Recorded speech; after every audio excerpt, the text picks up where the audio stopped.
संपूर्ण राज्यभरात मान्सून पसरला आहे।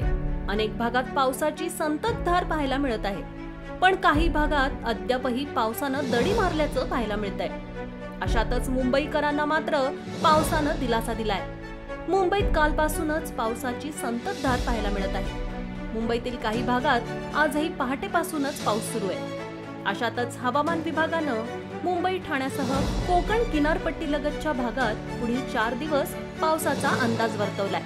पश्चिम महाराष्ट्रातही आज पावसाचा जोर पाहायला मिळेल असा अंदाज हवामान विभागानं वर्तवला आहे। प्रामुख्यानं पुणे, सातारा जिल्ह्यात पावसाचा जोर राहणार आहे। दरम्यान गेल्या आठवड्याभरापासून पावसाची आगेकूच रखडली होती, मात्र आता मोसमी वाऱ्यांसाठी अनुकूल वातावरण असल्यामुळे संपूर्ण राज्यभरात पावसाची रिमझिम लवकरच पाहायला मिळणार आहे।